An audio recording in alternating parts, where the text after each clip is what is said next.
আসসালামু আলাইকুম। কেমন আছেন বন্ধুরা? আল্লাহর রহমতে আলহামদুলিল্লাহ আমি অনেক ভালো আছি। বন্ধুরা, আজ একটু স্পেশাল একটা রেসিপি তৈরি করে আপনাদের সাথে শেয়ার করব। আমি যেভাবে কোরবানির গরুর মাংসটা রান্না করি সেই পদ্ধতিটাই আপনাদের সাথে শেয়ার করব। আজ আমি 25 কেজি গরুর মাংস গ্যাসের চুলায় যেভাবে আমি সবসময় রান্না করে থাকি বা ঈদ আসলে যেভাবে স্পেশালভাবে গরুর মাংসটা রান্না করি সম্পূর্ণ A to Z আপনাদের সাথে শেয়ার করব। আশা করছি সঙ্গেই থাকবেন, পুরো রেসিপিটা দেখে সুন্দর সুন্দর কমেন্টস করে উৎসাহিত করবেন। এখানে আমি 25 কেজি গরুর মাংস নিয়েছি। হাড়, চর্বি, কলিজা, ফ্যাপসা মিক্স করে আমি একসাথে মাংসটা নিয়েছি। মাংসটা এখন ধুয়ে পরিষ্কার করে পানিটা ঝরিয়ে নেব। এখানে আমি আস্ত কিছু গরম মশলা ব্যবহার করব এবং কিছু গুঁড়ো মশলাও ব্যবহার করব। দেখতে থাকুন, আশা করছি ভালো লাগবে। 15 থেকে 20 টুকরোর মতো দারচিনি নিয়েছি, লবঙ্গ নিয়েছি 1 টেবিল চামচ, গোলমরিচ নিয়েছি 1 টেবিল চামচ, এলাচ নিয়েছি 1 টেবিল চামচ এবং জয়িত্রী নিয়েছি 3-4 টুকরা। এখানে আমি কাবাব চিনিটাও ব্যবহার করব 1 টেবিল চামচের মতো। বন্ধুরা, আমি এখানে আস্ত গরম মশলাটাও ব্যবহার করব এবং গুঁড়োটাও ব্যবহার করব। সম্পূর্ণটাই আপনাদের সাথে শেয়ার করব। তেজপাতা দিয়ে দিলাম 10-12টা আস্ত তেজপাতা দিয়ে দিলাম এবং এখানে স্টার মশলা দিয়ে দিলাম 4-5টা। আমি যেহেতু 25 কেজি গরুর মাংস রান্না করছি সেই অনুযায়ী কিন্তু আমি মশলাগুলো ব্যবহার করছি। আপনারা আপনাদের প্রয়োজন অনুযায়ী বা মাংস যতটুকু, উপকরণ যতটুকু সেই অনুযায়ী কিন্তু আপনারা মশলাটা ব্যবহার করবেন। এখন চুলায় একটা বড় হাঁড়ি বসিয়ে দিয়েছি। বড় হাঁড়িতে 1 লিটার মতো আমি সয়াবিন তেল দিয়েছি। আপনারা চাইলে এখানে সরিষার তেল ব্যবহার করতে পারেন। আগের থেকে যে মশলাগুলো, গরম মশলাগুলো আমি রেডি করে রেখেছিলাম সেই মশলাগুলো এখন এক এক করে আমি তেলে দিয়ে দিব এবং হালকা করে একটু ভেজে নেব ফ্লেভার আসা পর্যন্ত। তো বন্ধুরা, সম্পূর্ণ মশলাগুলোই আমি দিয়েছি এবং 25 কেজি রান্না করার জন্য যতটুকু মশলা প্রয়োজন সেই অনুযায়ী কিন্তু আমি মশলাগুলো ব্যবহার করছি।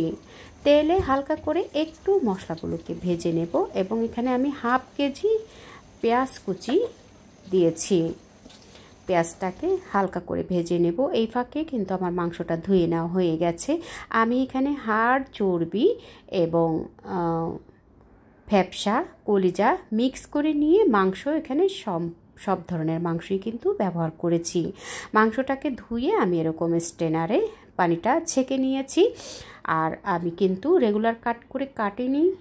কসাইরা যেভাবে মাংসটাকে কেটে রেখেছিলেন বড় বড় সাইজ করে, ঠিক সেভাবেই করে আমি মাংসের টুকরোগুলো রেখেছি। আমি এখানে আর কোনো রেগুলার কাট করে কাটিনি, কারণ কোরবানির গরুর মাংসটা কিন্তু খুব দ্রুতই সেদ্ধ হয়ে যায় এবং বড় বড় টুকরো রেখে রান্না করলে দেখতেও ভালো লাগে আর খেতেও কিন্তু ভীষণ ভালো হয়। তো এদিকে আমি পেঁয়াজটা তেলে দিয়ে দিলাম। তেলে আমি পেঁয়াজটাকে ভেজে নেব। হাই হিটে করে পেঁয়াজটাকে চুলায় বসিয়ে রেখেছি। পেঁয়াজটাকে এদিকে ভাজা হতে থাকুক। এইদিকে আমি কিছু গুঁড়ো মশলা ব্যবহার করব। তো আমি এখানে 1.25 কাপ দিয়ে দিলাম হলুদের গুঁড়া, জিরার গুঁড়া দিয়ে দিলাম 1.25 কাপ, ধনিয়ার গুঁড়া 1.25 কাপ।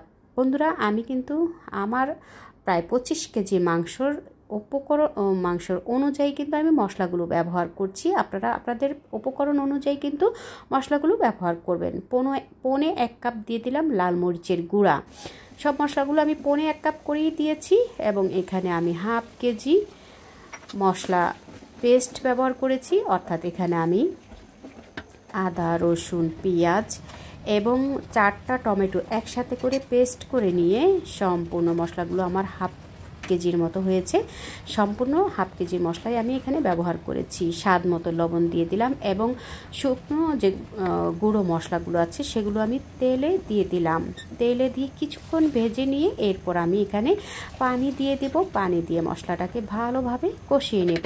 তেলটা ছেড়ে আসা পর্যন্ত ঢাকনা দিয়ে ঢেকে মশলাটাকে আমি খুব ভালো করে কষিয়ে নেব। ভীষণ সুন্দর একটা ফ্লেভারও কিন্তু ছড়িয়ে গেছে, পুরো ঘরে ফ্লেভারটা ছড়িয়ে গেছে। দেখুন, এই ফাঁকে কিন্তু তেলটাও ছেড়ে দিয়েছে। এই পর্যায়ে আসার পরে আমি এখন এখানে ঝালের জন্য আরও কাঁচামরিচ দিয়ে দিলাম। আমি একটু স্পাইসি করেই আজকের গরু মাংসটা রান্না করব। ঈদের গরু মাংস একটু স্পাইসি হলে খেতে ভীষণ ভালো লাগে।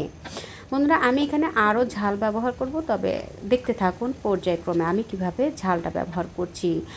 এখন আমি মাংসটা একবারে না দিয়ে অল্প অল্প করে মাংস দিয়ে অল্প অল্প করে আস্তে আস্তে করে মিশিয়ে নিচ্ছি।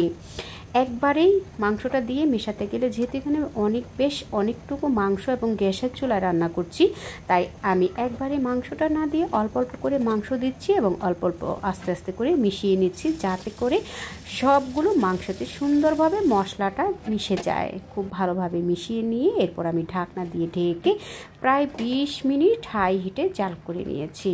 দেখুন 20 মিনিট পরে ঠিক এই পর্যায়ে চলে এসেছে। এখন আমি মাংসগুলোকে আবারও একটু নেড়ে চেড়ে উল্টে পাল্টে দেব, যাতে করে সব সাইডের মাংসগুলো সমানভাবে কুক হতে পারে। তো বন্ধুরা দেখুন, আমি বড় একটা হাতল দিয়ে ভালোভাবে মাংসগুলোকে এপিট ওপিট উল্টে দিচ্ছি, এতে করে মাংসগুলো সব সাইডে সমানভাবে কুক হবে। তো খুব ভালোভাবে এভাবে মাংসগুলো উল্টে পাল্টে দিচ্ছি। বড় একটা হাঁড়িতেই কিন্তু আমি মাংসগুলো বসিয়েছি এবং বড় একটা হাতল দিয়ে মাংসগুলোকে একটু নেড়ে চেড়ে দিচ্ছি এবং ঢাকনা দিয়ে ঢেকে আমি মাংসগুলোকে আরও 30 মিনিট চুলায় বসিয়ে রাখবো। তো বন্ধুরা, ভালোভাবে নেড়ে দেওয়ার পরে ঢাকনাটা দিয়ে দিলাম। ঢাকনাটা দিয়ে আমি 30 মিনিট আরও হাই হিটে করে জাল করে নেব।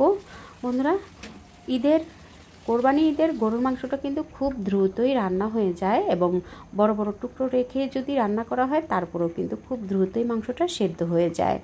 মাংস থেকে এখানে আমি আর কোনো পানি ব্যবহার করব না। মাংস থেকে যে পানি বেরিয়ে গেছে সেই পানিতেই কিন্তু মাংসটা অলরেডি কুক হয়ে যাবে। বন্ধুরা দেখুন, সুন্দরভাবেই কিন্তু আমার মাংসটা প্রায় 80%-এর মতো আমার রান্না হয়ে গেছে।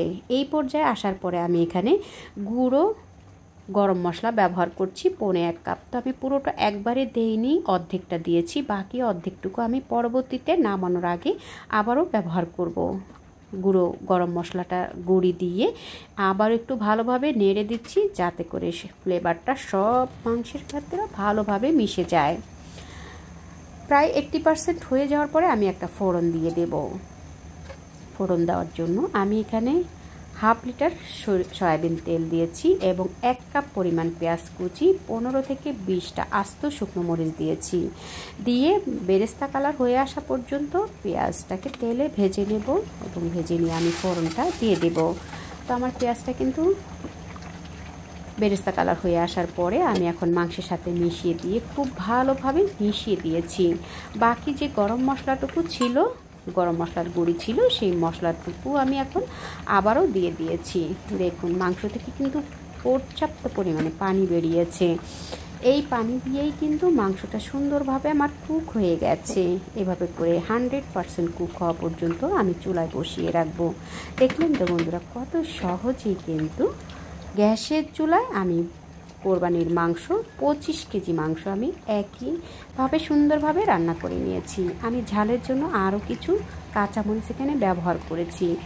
গরুর মাংসটা একটু স্পাইসি হলে খেতে ভীষণ ভালো লাগে, আর কোরবানির গরুর মাংস সাধারণত একটু স্পাইসি করে রান্না করলে দেখতেও ভালো লাগে এবং খেতেও কিন্তু ভালো লাগে। কেমন লাগলো বন্ধুরা আমার আজকের এই কোরবানির মাংস রান্নার রেসিপি?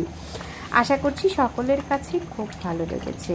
ভালো লেগে থাকলে প্লিজ বন্ধুরা আপনারা আপনাদের ফ্যামিলি ফ্রেন্ডসকে শেয়ার করে দিবেন আমার এই রেসিপিটা দেখার জন্য। যারা এতক্ষণ ধৈর্য ধরে আমার সঙ্গে ছিলেন, আমাকে সাপোর্ট করেছেন, আমাকে পরবর্তী রেসিপি দেখার আমন্ত্রণ রইল। দেখা হবে পরবর্তী কোনো রেসিপির সঙ্গে। সেই পর্যন্ত সকলের সুস্থতা কামনা করছি।